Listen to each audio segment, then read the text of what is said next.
이 내용, 이 글을 쓰게 된 동기는 이도수 목사님 유튜브에 바울이냐 아볼로냐 또 사도행전 한 번에 설교하기 김용원 목사님 혹시 들어보셨어요?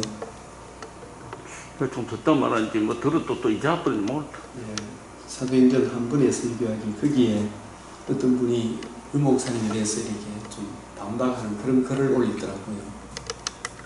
또 아볼로냐 바울로냐 거기에도 반박하는 글을 올려서 그 내용이 좀 건전하면 제가 그냥 이렇게 뭐 그렇구나 이렇게 생각했는데 거의 그런 목사님처럼 주장하는 것은 이단들이 주장하는 거다 이런 식으로 그렇죠. 올려놔가지고 제가 지난 그걸 보고 한 2시 새벽에 일어나서 한 5시 새벽 기도 가기 전까지 쭉 적고 정리한 내용 이거 꼭 한번 우리가 정리할 필요가 있겠구나 이 생각이 들어서 거기에 저도 댓글로 올렸어요. 한번 보시길 바랍니다. 댓글로 진리 자유라는 이름을 올려놨습니다. 그래서 이 성령 세례와 성령 충만 불과 물의 구속사적인 의미 처음 댓글은 제가 물을 때 형제님의 글에 불은 구속사적 맥락에서 불은 무엇이며 물은 무엇인가요? 이렇게 물었지만 그 대답이 어떤 성경에 근거한 것이 아니고 체험 위주로 답을 해놨습니다. 그래서 또 더 거기에 대해서 댓글을 적으려고 하면 또 싸움밖에 안 될 것 같고 이래가 첫 단추가 잘못 끼워지면 모든 것이 뒤틀리게 됩니다. 유 목사님 구속사 유튜브를 처음부터 좀 찬찬히 보시면 하나님께서 많은 지혜를 주실 것입니다. 이렇게 말씀을 드리고 그렇지만 아볼로냐 바울로냐 거기에도 상당히 긴 글로 올려놨어요. 그리고 저보고도 대답할 실력이 없으면서 자기를 조롱한다고 글을 올려놨더라고요. 그 사람은 그 어느 사람 아니고? 그 많이 보는 사람 같아요. 보는데 이제 자기도 보는 그 사람은 아니구나. 네. 근데 이제 보니까 정광훈 목사님의 성령 나타나는 집회 그걸 많이 듣고 보고 하는 것 같아요. 거기에 영향을 받은 사람이다. 그 집회에 가는 사람 자기도 합동청 목사다 이렇게 이야기해요. 그래서 이 성령 세례와 성령 충만 불과 물의 구속사적인 의미 그래서 우리 중에 이루어진 사실에 대해 그래서 우리도 누구나 다 처음에 우리가 잘못 알 수 있잖아요. 옛날에 저도 이런 줄 알았는데 다시 성경 전체 맥락에서 살펴보니까 하나님께서 말씀하시고자 하는 뜻은 이런 것이었구나 라는 것을 깨닫게 되어갑니다. 그래서 예수님께서 여기 이제 우리 중에 이루어진 사실에 대해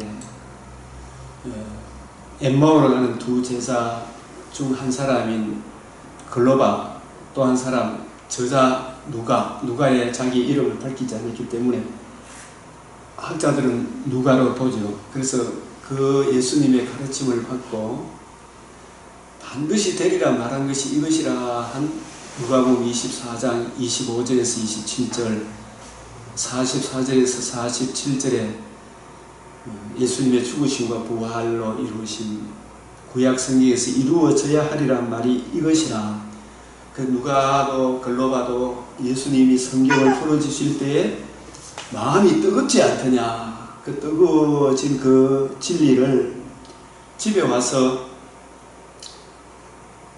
누가복음 1장에 이래 보면은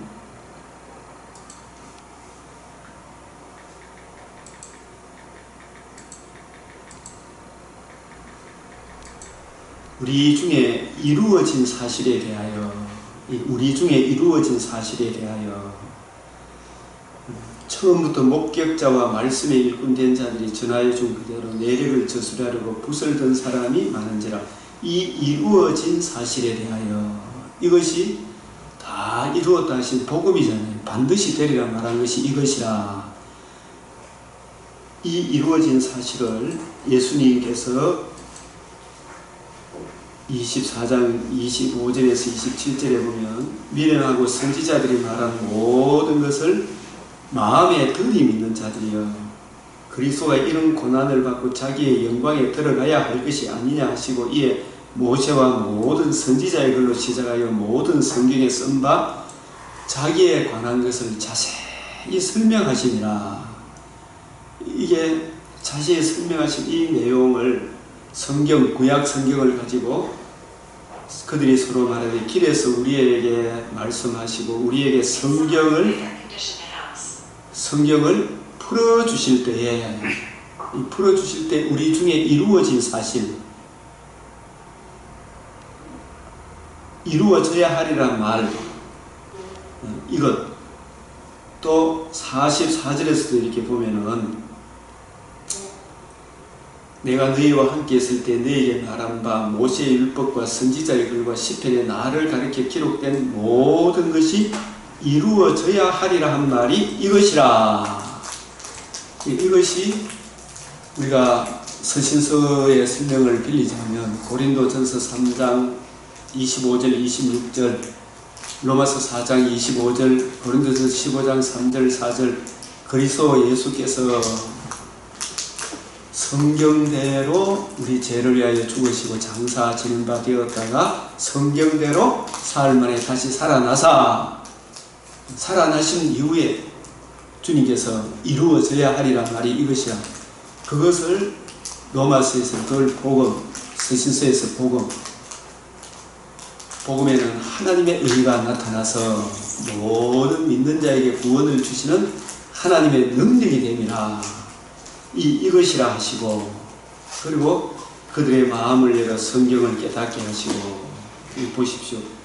구약 성경, 신약 성경의 핵심 주제 핵심이 그리스도가 고난을 받고 제3일에 죽은 자 가운데 살아날 것과 이게 로마서 3장 25절 26절 고린도서 15장 3절 4절 이것을 복음이라고 그러잖아요. 복음. 그의 이름으로 그의 이름도 사실은 이름을 구속사 맥락에서 설명을 쫙 해보면 이 이름은 항상 복음과 결부되어 있어요. 복음으로 예수 그리스도와 그의 십자가 복음으로 제사함을 받게 하는 회개가 예루살렘에서 시작하여 모든 족속에게 전파될 것이 기록되었으니 그래서 이 이루어진 사실 이것 중심으로 예수님이 40일 동안 우리가 예수님이 6월절 어린 양으로 십자가 죽으시고 안식일 이튿날이 부활하신 날이잖아요. 그죠? 지난 주일이 종려주일이라고 그랬죠. 예수님이 나귀를 타시고 예루살렘에 입성하셔서 일주일 후에 부활주일이잖아요. 부활하심으로 살아나신 날. 살아나시고 난 이후에 40일 동안 제 아들과 함께 계시다가 구약 성경의 3대 절기의 약속대로 10일 후에 성령이 오시잖아요. 그래서 40일 동안 예수님께서 그가 고난받으신 후에 그들에게 확실한 많은 증거로 친히 살아계심을 나타내사 이 살아계심 부활의 목격자가 모두 몇 명이라고 이야기해요.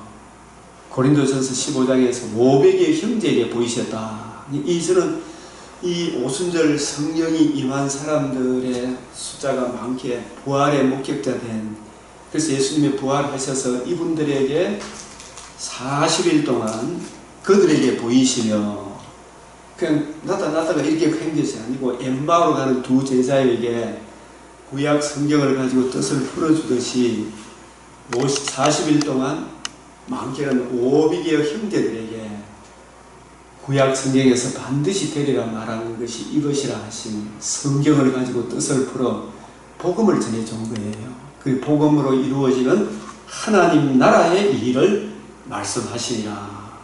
이때 500의 형제들은 복음을 이해하고 깨닫게 된 사람이에요. 복음을. 이 사람들에게 하나님께서 약속하신 대로 성령 세례가 주어지고 이어서 성령으로 충만하여 특별히 하나님의 말씀을 그동안 많이 예수님으로부터 가르침을 받았던 사도들 중심으로, 그리고 170명, 120명 따로 보내잖아, 그죠? 그들 중심으로 이 복음이 힘있게 전파되므로 예루살렘 교회가 탄생되고, 그리고 사마리아 교회도, 안디옥 교회도, 그리고 로마 교회도 이렇게 설립이 되었구나라는 것을 깨닫게 됩니다. 그래서 이 부분에 대해서 우리가 누가와 같이 우리도 예수님께서 다 이루었다신 이 구속 성취를 중심으로 이게 우리 중에 이루어진 사실, 이게 엄청난 일이잖아요. 천하만민이 내 자손으로 말미암아 복을 받으려 하신 그 복을 받는 핵심, 천하만민이 들을 수 있는 최고의 기쁜 소식, 복음이 이루어졌잖아요. 이 복음이 이루어진 사실, 이 지구촌에 지금 복음이 이루어졌어요. 복음이 이루어진 사실에 대하여 이 복음이 무엇인가를 처음부터 목격자와 말씀에 일꾼된 자들이 전하여 준 그대로 내력을 저술하려고 붓을 든 사람이 많은지라. 마태, 마가, 요한, 그 모든 일의 근원부터 자세히 미루어 살핀 나도 아마 누가도 엠마오의 그 경험을 살려서 데오빌로 각하에게 차례대로 써보내는 것이 좋은 줄로 알았노니, 그래서 우리도 이 근원부터 차례대로 잘 미루어 살펴봐야 돼요. 그래서 이 누가복음은 예수님의 구속 성취를 중심으로 구약에 근거해서 예수님께서 이루신 이 복음을 구속사 맥락에서 기록한 것이 누가복음이죠, 그죠? 이 복음서를 기록했고, 이 복음이 이루어지고 난 이후에 누가복음의 후편이 뭐예요? 사도행전이잖아요. 사도행전. 이 누가복음이 다니엘서로 치면 마지막 한 일의 전 3년 반이라면 사도행전은 후 3년 반이 시작이 되는 거 아닙니까? 그리고 계시록 21장 6절에서 이루었도다. 그때가 후 3년 반에 끝이 오게 되는 거 아니겠습니까? 이런 사원을 우리가 자세히 좀 살펴봐야 한다라는 것을 깨닫게 됩니다. 그래서 우리 중에 이루어진 사실은 천하만민이 들을 수 있는 최고의 기쁜 소식, 가장 기이하고 기이한 일, 예수님의 복음이 이루어졌다. 그래서 예수님께서 부활하시고 난 이후에 40일 동안의 일정 가운데 행하신 핵심 사역, 우리 임 목사님 이거 하나 받아보시죠. 핵심 사역에 대해서 누가복음 24장 25절, 27절, 32절, 44절, 48절, 요한복음 20장 19절에서 29절, 21장 1절에서 3절, 이런 내용들은 그 의미도 우리가 좀 알고 있어야 안 되겠습니까? 그죠?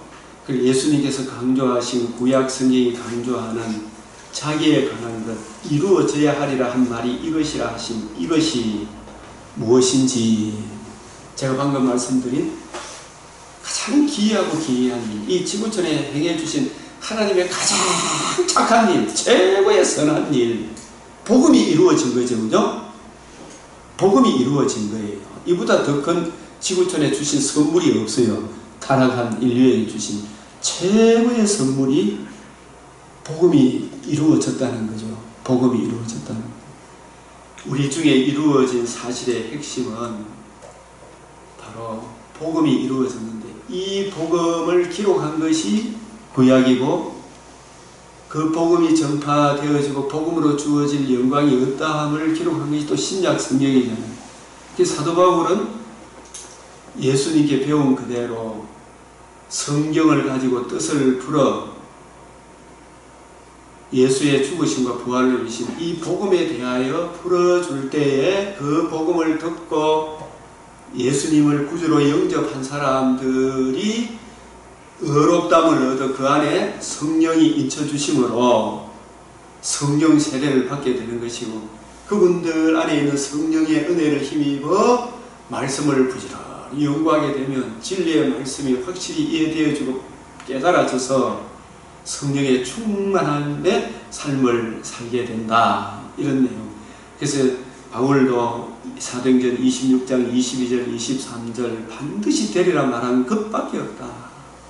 28장 23절 31절 성경을 가지고 뜻을 풀어 복음을 전하는 일입니다. 그래서 이 성경의 중심 주제는 복음으로 이루어지는 하나님의 나라, 하나님의 나라. 사도행전 1장 3절, 28장 23절, 31절, 다니엘서 2장 44절, 45절, 7장 13절, 14절, 27절, 이 영원히 망하지 아니하는 한 나라를 세운다. 이게 중심 주제잖아요. 성경의 핵심은 그 나라가 바로 천하만민이 들을 수 있는 최고의 기쁜 소식, 예수 그리스도와 그의 십자가 복음이다. 빌립보서 1장 8절에는 예수 그리스도의 심장이다. 십자가 복음이 예수님의 심장 아닙니까? 로마서 3장 25절 26절, 고린도서 15장 3절 4절. 그래서 우리에게 너희는 이 모든 일의 증인이라. 예수님의 복음을 중심으로 창세기로부터 계시록까지 담겨있는, 그 창세기로부터 계시록까지 66권 안에 담겨있는 복음의 증인이다. 이런 뜻이, 이 모든 일의 증인이다. 성경 안에는 예수의 복음과 복음으로 이루어진 하나님 나라를 증언해 줘야 될 거 아니겠습니까? 우리는 무엇에 대한 증인이 되어야 하는지. 그래서 약속하신 것을 너희에게 보내리니 너희는 위로부터 능력으로 입혀질 때까지 이 성에 머물라. 이 성에 머물라. 약속하신 것은 구약 성경에 성령을 보내주시겠다. 성령을 보내주시기 전에 먼저 천하 만민이 들을 수 있는 최고의 기쁜 소식, 복음이 이루어지는 거죠. 그죠? 복음이 이루어지면 그 복음을 이해하고 깨닫고 적용하도록 성령을 보내주시겠다. 이것이 약속하신 거잖아요. 그래서 능력으로 입혀질 때까지 하신 것은 성령께서 임하시면, 이미 예수님으로부터 구약 성경의 중심 주제가 무엇인지를 제자들은 3년 반 동안 예수님께 들었죠. 특별히 부활하시고 난 이후에 3년 반 동안 따라다니면서 배웠던 것들이 도저히 안 믿어졌는데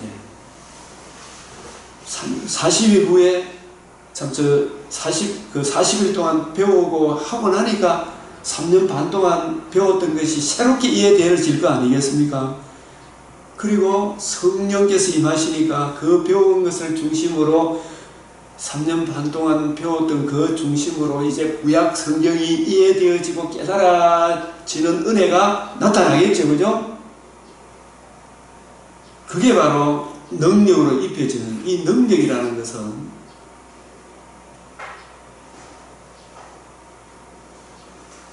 그냥 성령이 임하면 자연적으로 성경을 이해하고 깨닫는다, 그런 차원이 아니고, 이 능력은 성경을 가지고 뜻을 풀어 예수님이 엠마오로 가는 두 제자에게 40일 동안 제자들 500의 형제의 하나님 나라의 일을 바울이 성경을 가지고 뜻을 풀어 복음을 전해줄 수 있는 그 권능, 그 능력이 진짜 능력 아니겠어요?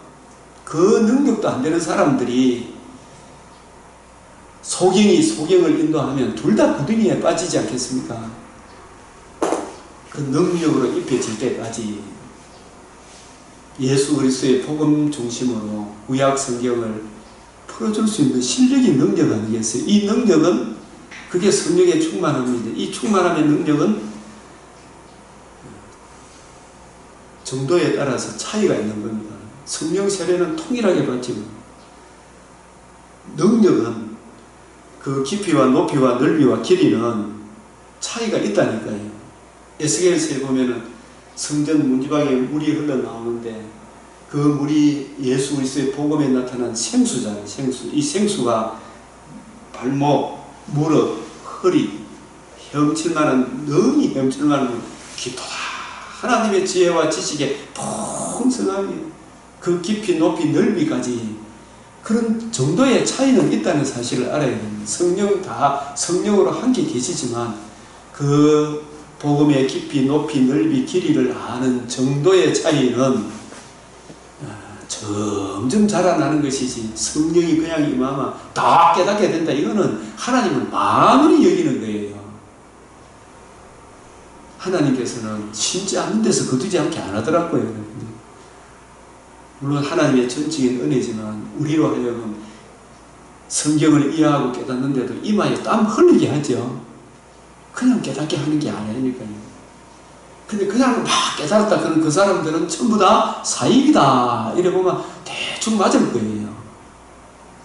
능력으로 입혀질 때까지 사도 바울도 1차 선교 여행을 가기까지, 그리고 1차 선교 여행 가기 바울과 바나바가 바울을 불러서 안디옥에서 그 1년간 사역을 했죠, 그죠? 그것까지 친다면은 성경을 가지고 뜻을 풀어 예수가 그리스도인 것을 십자가 복음을 전해줄 때까지는 10년 이상의 세월이 걸렸구나. 10년 이상의 세월이 걸렸구나. 능력으로 입혀질 때까지는 우리가 좀 더 포괄적, 좀 더 넓게 이해를 해야 된다. 그런 뜻입니다. 약속하신 것과 능력으로 입혀질 때까지 하신 그 능력이 바로 우리들에게는, 우리도 지금 목사지만은 저와 여러분도 일반 대학을 나오고 신학대학원 3년을 하고 1년간 강도사 준비를 하고 그리고 그동안 얼마나 공부하고 머리를 짜냈어요. 때로는 THM도 하고 PhD도 하고 그래도 부족하잖아요. 늘 마음이 부족합니다. 요번에 얼마 전에 목사님 그 박진우 목사님을 만났는데 누구? 박진우 목사님 알아요? 그분께서 저하고 CCC 동기이기도 하고 그분 합동신학을 가고 전 합총신을 갔는데 성경이 제일 어렵다 그러더라고요. 성경이 대구 있어? 서울에 있어요. 성경이 제일 어렵다. 그래서 제가 지금 맥체인 이걸 지금 보내주고 있는데 잘 보고 있다고 답장이 오더라고요. 성경을 이해하고 깨닫는 게 이게 제일 어려워요. 조지신학적으로 이제는 이게 좀 이해가 되는데 이걸 성경을 풀어줄 실력, 이게 진짜 능력 아니겠어요? 창세기로부터 계시록까지. 사실 우도수 목사님 이런 정도의 성경을 일관성 있게 통일성 있게 풀어낼 수 있는 이런 권능은 그 하루아침에 된 거겠어요. 목사님 이야기를 들어보면은 사모님이 어디 좀 여행에 가고 싶거든요. 목사님 맨날 성경을 보고 있으니까 이런 말씀, 노트북이 그때 나왔다마 나는 차 안에서 노트북을 보고 글을 쓰고 사모님 노래 다니고 이래서 될 텐데 내가 먼저 간 사모님한테 죄송하다 이런 이야기를 하시는 걸 들을 때 제가 얼마나 말씀에 사로잡혔겠는가 이런 생각이 드는 거예요. 그래서 이 능력으로 입혀진다는 것은 옛날 선지자들도 베드로전서 1장 10절에 부지런히 연구하고 살폈다고 하잖아요. 그죠? 그러니까 이게 있는 자는 더 받아 넉넉하게 된다고, 더 풍성하게 되는 것 같아요. 그래서 이 약속하신 것은 1차적으로 우리가 성령님이라는 것을 다 알잖아요. 보혜사, 레위기에 23장의 성지요, 요엘서, 에스겔서 성령을 보내주긴 시편에도 다 나오는 말씀이거든요. 성령 강림은 사실은 또 오순절 성령 강림도 아무에게 임한 게 아니더라고요. 그 단회적 사건 그 이후에 그런 권능으로 임하는 것은 비상선지로 임하신 것은 단회적이지만은 이것이 계속적으로 이렇게 그 이후에 주어지는데 40일 이 성령 강림도 누구에게 임하느냐? 40여일 기간 동안 우리가 이제 잘 물어봅시다. 이 사도행전 1장에 이걸 이해하기 전에 먼저 사도행전 1장에 10일여 기간이 있잖아요. 성천하시고 난 10일 기간 동안에 행한 세 가지 큰 핵심적인 일이 뭐였어요? 그래서 예수님이 성천하시고 제 아들이 그들이 유하는 다락방으로 올라가니, 사실 이 그들이 유하는 다락방이 마가 다락방인지는 저는 잘 모르겠어요. 그 요한복음 참 사도행전 10장에 마가 다락방에, 10장이 아니고 그 12장입니다. 거기에 마가의 다락이란 말이 나오니까 마가 다락방이 아니겠는가 이런 이야기를 하시는데, 그들이 유하는 성경에 정확하게 보면 다락방으로 올라가, 여기 올라간 사람 이름은 남자 12제자 중에 12사도 중에 누가 빠져 있어요? 가룟 유다가 빠지고 11명의 사람이 있죠. 그죠? 11명. 그리고 여자들과 예수의 어머니 마리아와 예수의 아버지와 더불어 이 다락에 올라간 사람은 저는 한 20명 정도다 이렇게 보는 거예요. 20명 정도. 이 10일 동안 다락에만 계속 올라가 있었겠습니까? 다른 일도 하셨겠습니까? 이 부분에 대하여 정운택 교수님이 사도행전 강론 1장 2장을 이렇게 쫙 펼치는 것을 제가 그때 그걸 보고 참 많이 도움을 받았습니다. 그리고 해외 정선 논문 오순절 방언과 사도행전의 방언과 고린도전서의 방언이 같은 것인가 다른 것인가, 그 논문과 정운택 교수님 논문하고 이게 일치가 되더라고요. 글이. 그걸 보면서 제가 이게 교수님의 그 견해가 맞구나. 성경하고 아무리 봐도 후속사를 하면서도 이게 맞겠구나 이 생각을 가지는 거예요. 우리는 이걸 오순절 다락에 올라간 사람 120명 모인 거 사도행전 2장 1절에 다 한 곳에 모였더니 이 세 가지를 다 어디로 보고 있습니까? 보통 통상적으로 마가 다락방으로 보는데, 다락의 방에 올라간 사람은 한 20명 정도 된다. 남자 사도 11명과 여자들과 예수님의 형제들, 어머니와 한 20명 정도 된다고 보고, 그런 다음에 오로지 기도에 힘써더라. 근데 이 영어 성경에 보면 in this day, 이러한 날들 중에 어느 날 모인 무리의 수가 약 120명이 되더라. 이것은 다락에 올라간 거하고 120명 모인 거하고는 별개의 날로 보는 거예요. 별개의 날로. 7일 중 어느 날이에요. 별개의 날로. 그때 베드로가 그 형제들 가운데 일어서서, 그 형제들, 이게 120명. 근데 이분들도 부활의 목격자겠죠, 그죠? 예? 이분들도 부활의 목격자. 결국에 예수님의 사도가 되려고 그러면 직접 가르침을 받아야 되고 부활의 목격자가 되어야 되잖아요, 그죠? 예. 이 사람들의 모인 수가 여기가 다락방에 올라갔다는 것은 아니다라고 보는 거예요. 120명. 그 유대인의 다락방 120명이 올라갈 수 있는지는 모르겠습니다만, 우리 성경 번역이 좀 잘못됐네. 예, 잘못됐다는 거예요. In these days.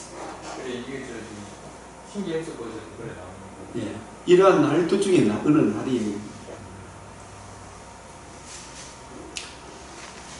요걸 구별해야 돼요.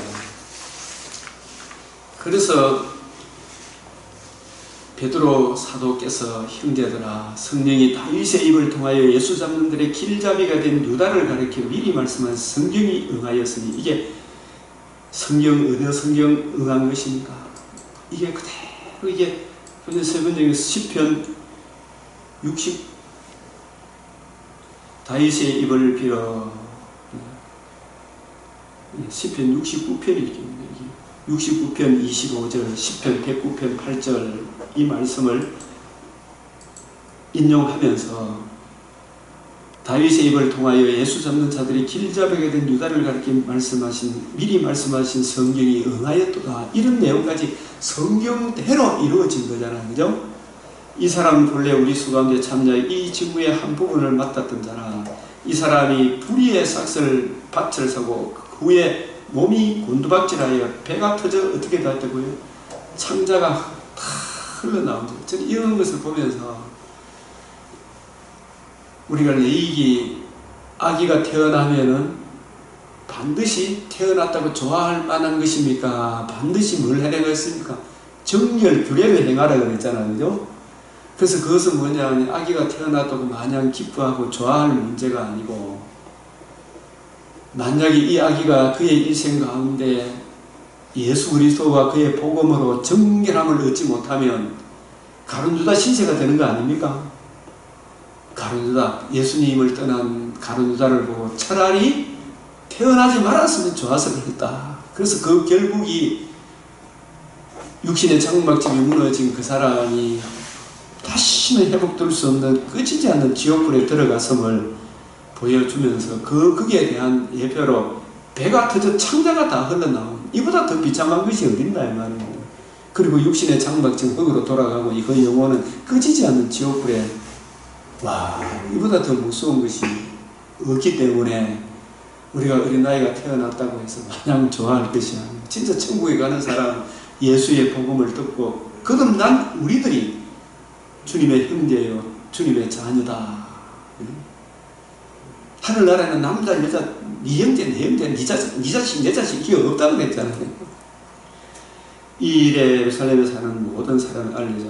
그래서 이 그의 직분을 타인이 취하게 하소서. 그래서 요한의 세례로부터 우리 가운데 출입하실 때에 우리와 함께 다니던 사람 중에 하나를 세워 올려가신 날까지 주 예수께서 우리 가운데 출입하실 때에 항상 우리와 함께 다니던 사람 중에 하나를 세워 우리와 더불어 예수께서 부활하심을 증언할 사람이 되게 하여야 하리라. 이것은 성경대로 틀을 세우기 위해서 그래요. 틀을. 그리고 여기 12사도에 안 들어간다고 또 그 사람은 다른 사람들보다도 뭐 어떤 못나다 이런 것은 아니잖아요. 그죠? 역할극이 있는데, 몸에 역할극이 있는데, 그래서 마띠아를 하나님께서 12사도의 터에 세워주셨습니다. 마띠아를 뽑으니 그가 11사도의 수에 들어가니라. 이 사도를 뽑는 이 일과 다락에 올라간 사람하고는 날짜는 구별해야 된다. 장소를. 그죠? 목적도 다르잖아요. 그죠? 그리고 사도행전 2장 1절 이 말씀도 오순절날이 이미 이름에 그들은 많게는 몇 명이겠어요? 예수님의 제자들 중에. 예? 500명이라고 봐야 되겠죠. 왜? 고린도전서 15장에 게바에 보이시고 12제자를 그 위에 몇 명에게? 500의 형제에게. 120명 그분들도 우리 중에 출입하던 자들과 항상 우리와 함께 120명에 보내고 70명도 보내고 그렇게 했죠. 전도하실 때. 그죠? 500의 형제에게 일시에 보내셨다. 이분들도 예수님이 부활하셔서 내가 이것만 보여줬겠습니까? 하나님 나라의 일을 이야기했었겠죠.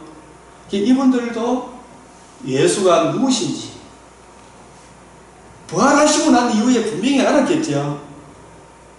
예수님이 왜 오셨는지, 예수님이 우리를 위해 행해 주신 가장 큰 일이 대속 죽음과 부활을 이루신 하나님의 의구나. 복음을 주셨구나. 아브라함과 이삭과 야곱에게 언약하신, 다윗에게 언약하신 그 언약을 이루셨구나. 여자의 후손이 뱀의 머리를 상하게 하셨구나. 가장 귀하고 귀한 일, 하나님의 의를 이루셨구나. 이거 이해하고 깨닫고 그걸 믿고 이 예수님을 이미 마음으로 믿은 사람들이에요. 그죠? 이 사람들이 약속하신 것을 기다리고 있는 거예요. 성령을 기다리는데, 약속을 기다리는데, 그들이 사도행전 2장 1절에 우리는 다 보면은 성경을 자세히 근원부터 자세히 안 보니까 자기 멋대로 해석을 하는 거예요. 좀 성경의 논리를 따라가야 되는데, 오순절날이 이미 이름에 그들이 많게는 이 그들은 예수님의 제자들입니다. 500의 형제, 부활을 목격한 예수님의 가르침을 받은 40일 동안에 예수님의 배움을 받은 사람들이에요. 그들이 다 같이 한 곳에 모였더니 이 한 곳이 구약 성경에 근거하면 이 한 곳이 어디예요? 성전이다 말이에요. 성전이거나 성전 주위의 부속 건물이겠죠. 그죠? 다 한 곳에, 왜 이 한 곳이 마가의 다락강이거나 120이 모인 장소가 아니라는 것이, 다 한 곳은 우리가 이렇게 보면은 구속사 맥락에서 보면은 예수님께서 얼마나 일관성 있고 통일성 있고 정확한 말씀으로 이루어지는지, 이게 어디서부터 시작이 되느냐 하면은 창세기 22장 1절에 아브라함에게 하나님께서 하나님이 하시고자 하는 일을 아브라함에게 다 계시해 주셨어요. 아브라함에게 하나님이 하시고자 하는 그 일을 계시해 주실 때에 내 자손으로 말미암아 천하 만민이 복을 받는데, 내가 복의 근원이 되는데, 어떤 차원에서 복의 근원이 되는지, 메시아가 오는데 그 자손은 약속의 자손인데, 그 약속의 자손은 인간 혈통이 아니다라는 이거 깨우치기 위하여 아브라함을 부른 후에 자손을 주실 때에 몇 년이 걸렸어요. 부르고 난 이후에. 그것은 계속 강조하는 것은 그 중간에 하갈과 아브라함 사이에 이스마엘이 태어났지만 그 자식은 약속의 자손입니까? 혈과 육의 자식입니다. 혈과 육의 자식이 아니다. 천하 만민이 복을 받으려면 복의 근원 되시는 그 메시아는 성령, 약속으로 이 땅에 오실 분이다. 인간 혈통이 아니다. 성령으로 이 땅에 오실 그분임을 깨우쳐 주기 위하여 25년 세월이 걸린 거예요. 이 성육신 강조하기 위하여. 성령으로 이 땅에 오실 분, 그리고 하나님의 아들 그리스도가 성령으로 이 땅에 오실 분, 임마누엘 하시는데, 임마누엘 한 것만으로 우리에게 구원이 없다. 우리 죄를 위하여 그분이 십자가 내어 죽이 되어야 한다. 이걸 보여주기 위해 내어 죽이만 하면 안 된다. 살아나셔서 하나님의 의를 이루셔야 한다. 이걸 아브라함에게 다 보여주기 위해, 우리 믿음의 조사 아브라함에게 이 복음을 계시하기 위하여 아브라함을 부르시고 아브라함에게 이삭을 주시고 모리아 산에 바치라고 이삭 대신 순양을 바쳐서 자기 아들을 도로 받는 이 부활을 다시 살릴 것을 믿는 이 복음을 아브라함에게 계시하신 겁니다. 그래서 아브라함을 하나님께서 어디 가서 번제를 드리라 했냐면, 내 아들 내 사랑하는 독자 이삭을 데리고 모리아 땅으로 가서 내가 일러준 한 산 거기서 그를 번제를 드리라. 이 한 산 거기가 모리아 산입니다. 이 모리아 산이 나중에 누가 정복합니까? 다윗이 정복을. 이 산에서 이삭을 바치는데 이삭은 안 된다고 했잖아요. 이거 이삭도 예표의 인물이지 주인공은 아니거든요. 신성을 지닌 자식이 아니고 인성을 죄가 없는 자식이 아니잖아요. 약속으로 태어날 자식을 보여주는 예표지만 이삭도 역시 아브라함의 자식이잖아요. 그죠? 그렇기 때문에 이삭은 예표의 인물이다. 그거 보여주기 위해서 이삭이 아니고 순양이 대신 번제로 드려지는데, 아브라함이 눈을 본즉 자기 아들을 대신하여 번제로 드렸더라. 아브라함이 그 땅 이름을 여호와 이레라. 그 땅 이름을, 이 번제가 드려진 그 땅 이름을, 번제가 드려진 그 땅, 번제의 주인공이 오실 그 땅을 여호와 이레, 그 번제의 주인공이 오실 땅 이름을 여호와 이레라 했는데, 그 여호와 이레 뜻이 뭐예요?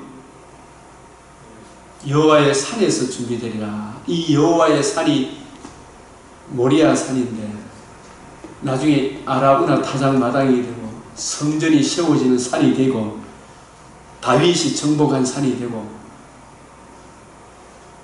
여호와의 산에서 준비된 이 여호와의 산이 시편 2편 6절에 내 아들을 어디에 세웠다?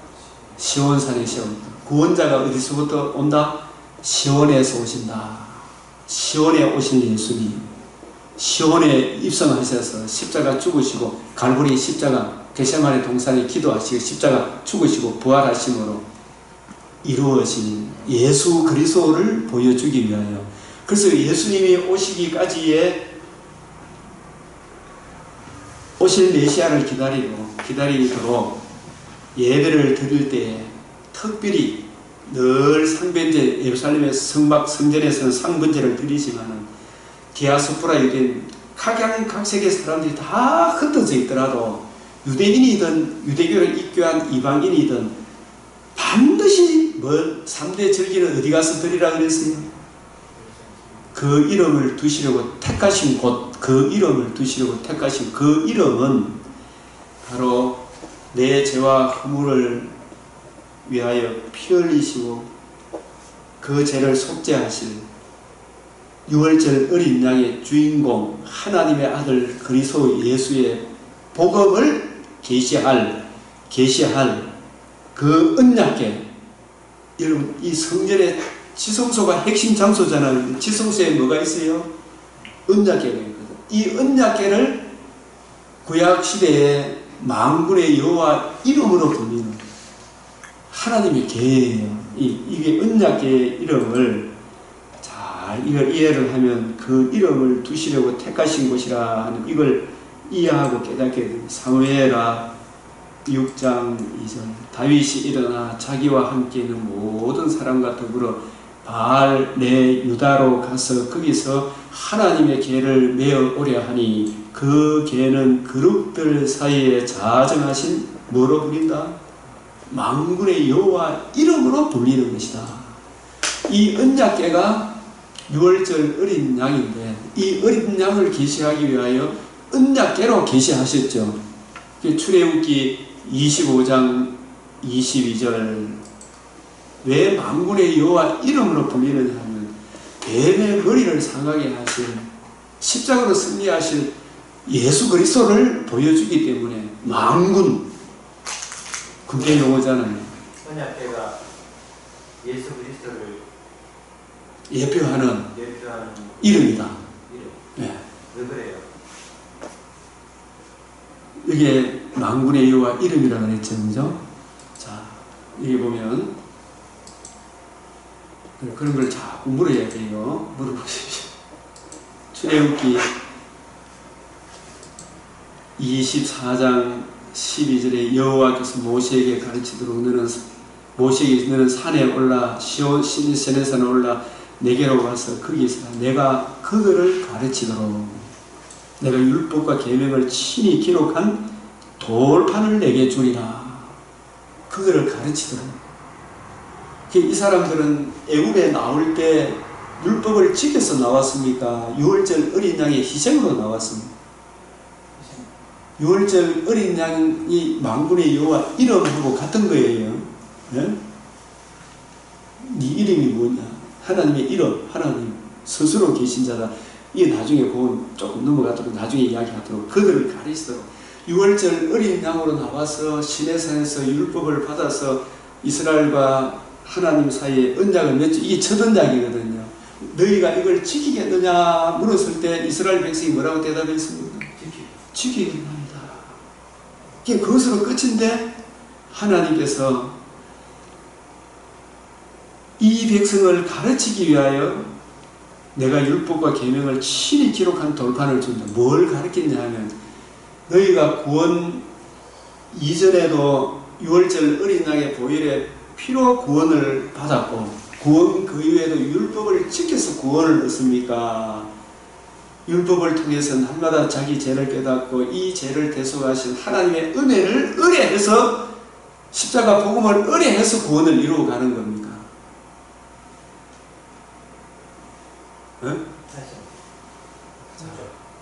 네? 후자습니다. 자, 애굽에 나올 때 율법 지켜서 나왔어요. 유월절 어린 양으로 나왔어요. 결국 어린 양으로 구원받은 사람도 구원 그 이후에는 내가 율법을 지켜서 구원을 이루어 갑니까? 십자가 은혜를 생각하고 날마다 율법을 통해 자기 죄를 보면서 십자가 대속의 은혜를 힘입어 그 사랑을 힘입어 그 은혜를 힘입어 구원을 이루어 갑니까? 십자가 구원 그 외에도 항상 십자가 은혜를 힘입어 이 일 저희를 행해야 되잖아, 그죠? 믿음으로 믿음에 이른다. 이거 가르치기 위하여 갈라디아서 2장 16절을 가르치기 위하여 구원받고 난 이후에 율법의 행위로 의롭다함을 얻을 육체가 있나요? 없나요? 없죠? 구원 그 위에도 할례를 행해서 구원을 이루어갑니까? 믿음으로 구원을 이루어갑니다. 구원 그 위에도 믿음의 주요 온전케 하시는 십자가 대속의 은혜 나를 사랑하사 자기 몸을 부리신 예수 그리스도를 믿는 믿음으로 구원을 이루어가죠. 구원을 이루어 간다는 표현을 율법에 그러니까 주의 계명에 순종해 살아가는 삶이라고 이야기해도 괜찮아요. 계명에 순종한다는 표현도 잠시까지 율법으로 생각하기 쉽기 때문에 그렇죠. 그 복음에 나타난 하나님의 그 풍성한 사랑을 힘입어 그 사랑을 힘입어 계명을 지켜나가는 거예요. 그렇죠. 그 은혜를 힘입어. 그래서 계명을 지켜서 구원 얻는 게 아니고 복음에 나타난 하나님의 사랑을 힘입어. 우상 숭배하지 말아야. 그 사랑을 생각하니까 그 은혜에 힘입으니까 가파이 절 안 하잖아요. 그죠? 그 은혜를 잃어버리면 내가 이 율법을 행하는 게 힘듭니까? 힘 안 듭니까? 힘들잖아요. 못 하잖아요. 못해. 그래서 구원 그 이외에도 하나님의 의의를 힘입어 구원을 이루어감을 우리는 평생 죽을 때까지 주의 긍휼을 내게 그치지 마시고 주의 인자와 진리로 나를 항상 보호해달라는 이 기도가 필요합니까? 안 합니까? 네? 필요하죠. 이미 얻었지만은 늘 그 은혜를 의뢰할 때 주님과 나와의 관계가 형통 안 합니까? 그걸 가르치기 위하여 모세를 시내산 위에 불러 올려서 친히 기록한 돌판을 내게 주리라. 이 안에 10계명 1에서 4계명 5에서 10계명 두 돌판을 줬잖아. 그죠? 이거 깨어졌어요? 안 깨어졌어요? 깨어졌죠. 그러면은 이스라엘과 관계가 끊어지는 거 아닙니까? 끊어진 이 관계를 무엇으로 회복시켜 주셨어요?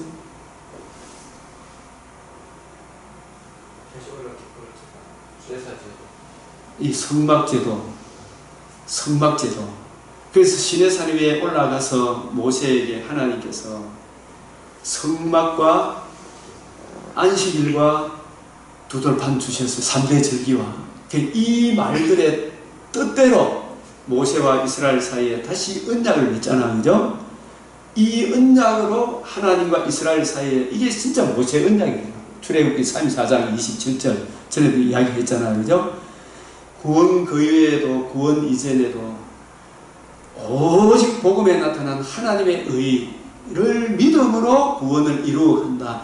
이거 깨우치기 위하여 모세를 시내산 위에 불러 올리셔서 성막 규례를 주시되 돌판을 같이 주셔서 내려와 보니까 돌판이 깨어지고 모세가 그 갈라진 틈 사이에 하나님과 이스라엘 백성 사이에 모세가 선지자로 서고 제사장으로 서서 하나님 이 백성 내 생명 대신 취하더라도 이 백성 용서해 주이소. 그래 내가 네 기도 듣는데 보응할 날에는 반드시 보응한다. 모세한테 보응하는 게 아니고 누구한테 보응을 하는 겁니까? 예수님께 보응해서 그 보응을 받으시고 그 보응의 내용이 이 말들의 뜻 안에 담겨 있는 거예요. 예수님의 대속의 은혜를 힘입어 하나님과 이스라엘 백성 사이에 그 의를 매개로 해서 하나님과 백성 사이에 새로운 언약이 맺어지는 거예요. 그것을 이해하고 깨달았을 때에 하나님과 관계와 교제가 이루어지는데 이 하나님의 의의를 가장 잘 보여주는 것이 출애굽기 25장 이 성막을 만들라 했을 때 이 부분에 언약궤를 이야기해요. 이 언약궤 지성소에 이 만드는 거 이걸 맥주인을 따라 자꾸 한번 공부를 한번 해보면 그 유목사님 출애굽기도 같이 보면서 참고를 해보면 굉장히 이게 지혜가 와요. 이런 부분에 목사님 김 목사님 했는데 레이기 그것도 좋고요. 그런 부분에 그래서 여기서 보면 이 언약궤는 지성소에 모시잖아. 그죠? 언약궤를. 그래서 속죄소를 계위에 이 그룹들은 그 날개 언약궤를 보면은 언약궤 양쪽에 천사들이 날개를 쫙 펴가 있죠. 그리고 언약궤 안에는 뭐가 들어있어요? 십계명 돌판이 들어있죠. 언약궤 뚜껑을 뭐라 그래요? 속죄소라고 그러잖아요. 그죠? 예? 속죄소를 다른 말로 뭐라 그래요? 시언자, 은혜가 내리는 자수가. 왜 속죄소가 되고 은혜의 자수가 되는 거예요? 거기에 뭐가 뿌려져요? 번제단에서 드려진 대속의 피가 위와 앞에 뿌려지잖아요.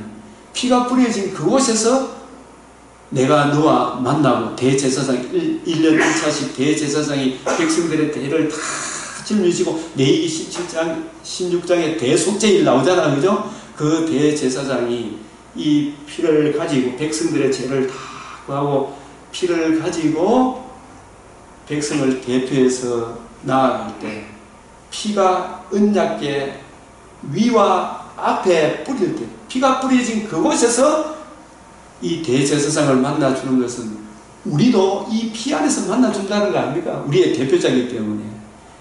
거기서 내가 너와 만나고 내가 네게 이를 말을 명하리라. 이 대제사장으로서 예수님이 다 이루었다 하시고 우리를 위하여 친히 하늘 지성소에 들어가셨죠. 예, 이런 부분에 대해서는 지금 이 시간에 일일이 다 말할 수는 없잖아요. 그죠? 이 부분. 대속죄 하나님이 대제사장 만나서 무슨 말 할까요? 하나님이 명하신 말씀을 하시겠죠. 오늘 그 말씀을 이렇게 생각하면 돼요. 지금 우리한테 하신 말씀들처럼 있잖아요. 그때 필요한 말씀 주시겠죠. 무슨 말할까? 지금도 우리도 지금 하나님 앞에 나와서 말씀 듣는 겁니까? 이명호 앞에 가서 말씀 듣는 겁니까? 하나님 앞에서 하나님 앞에죠. 제게 명하신 하나님 말씀을 듣는 거예요. 이거 들으려고 하면은 목사님은 지금 대제사장 지위를 가진 겁니까? 그냥 제사장입니까? 대제사장. 왜 대제사장 지위를 가졌어요? 하나님 앞에 예수님의 피를 힘입어 나왔잖아요. 피를 힘입어 예수님이 자신의 몸을 단번에 들이심으로 그 대속의 은혜를 믿는 사람은 언제든지 하나님 앞에 나아갈 수 있나요? 없나요? 하나님 앞에 나아가서 하나님의 발 아래 앉아서 누구의 말씀을 듣는 거예요? 저를 통해서 하나님이 명하시는 말씀을 듣잖아. 그죠? 예? 그러니까 그 무슨 말을 할까요? 이런 묻지 말고 그때 그 사람들에게 필요한 하나님의 말씀을 모세 오경이라든 이런 말씀을 통해서 들려주시겠죠. 제일 중요한 게 대속죄이니까 제3을 제3을 받는 십자가 복음에 대한 이 내용을 이 말들의 의미들을 전해줬겠죠. 근데 제가 그 본문 읽을 때 내가 거기서 너를 만나고 너와 말하리라 말하지. 내게 명령할 이 모세 오경을 전해주시거나 또 풀어주시겠죠. 그 이후로는 그 이후로도 뭐저 성막에 들어가면 대제사장 만날 수 있겠죠. 그 이후로 모세 이후로.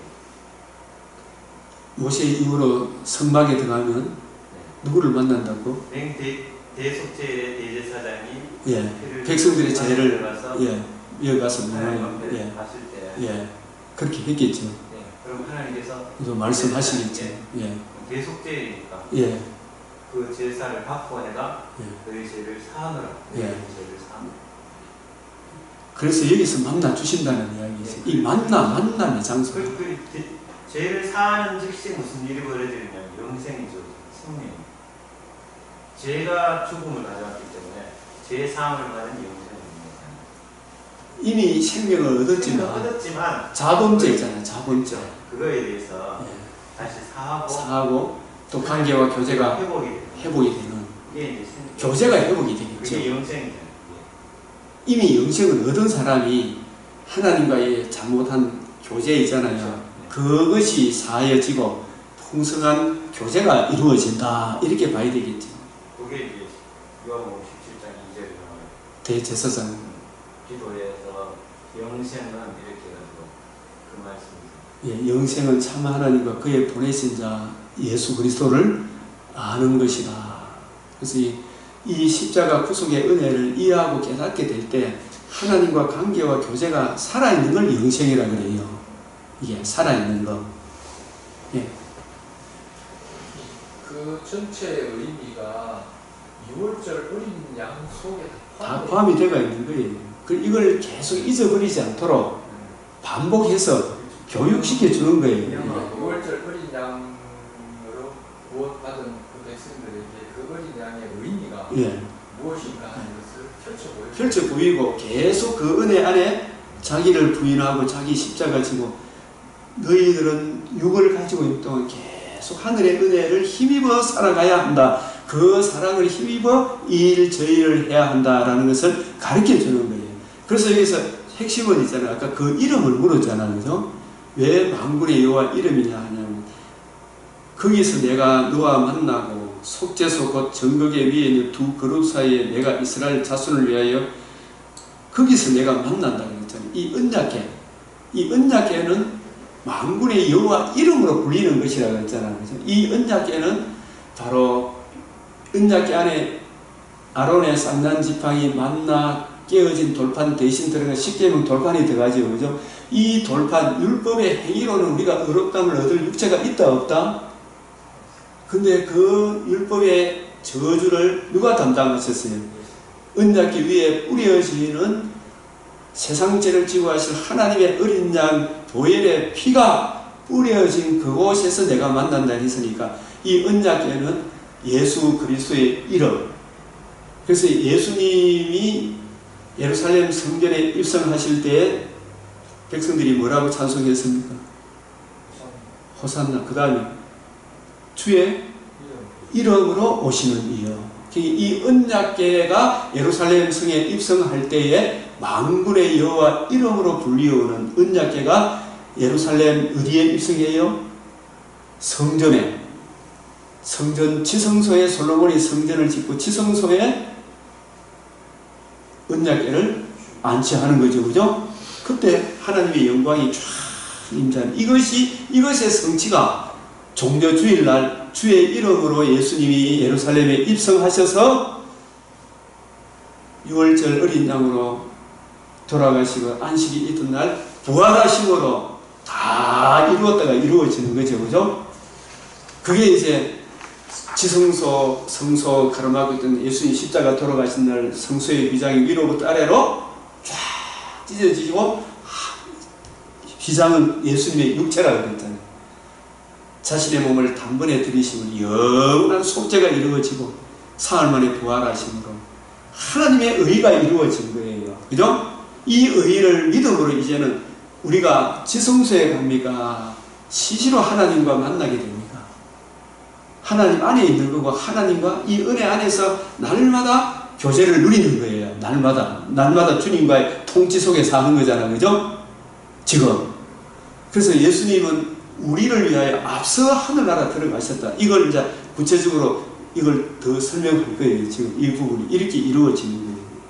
그래서 이 지성소, 언약궤 이게 만군의 여호와 이름으로 불린다면 만군의 여호와 이름. 그 요한복음도 이 요한복음을 기록한 목적은 그 이름을 힘입어 생명을 얻는다 그랬죠. 그 이름이 구약의 만군의 여호와 이름과 결부해서 생각할 때 그 이름을 힘입는다는 것이 이해되는 것이지 이 내막도 모르고 그냥 예수 이름으로 이렇게 하면은 이상한 거예요. 마음의 열매가 안 맺어지질 않아요. 그죠? 이 내막을 제대로 이해하게 되면 예수님께서 구약의 만군의 여호와 이름으로 불리우는 언약궤 완성으로서 예루살렘에 입성하시고 십자가 죽으시고 부활하심으로 다 이루었다 하셨구나. 그 복음에 나타난 하나님의 의를 믿음으로 그 이름을 믿음으로 그 이름의 무게가 완전히 달라지잖아요. 그죠? 그 이름을 힘입어 생명을 얻게 하려 함이라 이렇게 보는 거예요. 10분 쉬었다가 또 계속 하겠습니다. 근데 언약궤가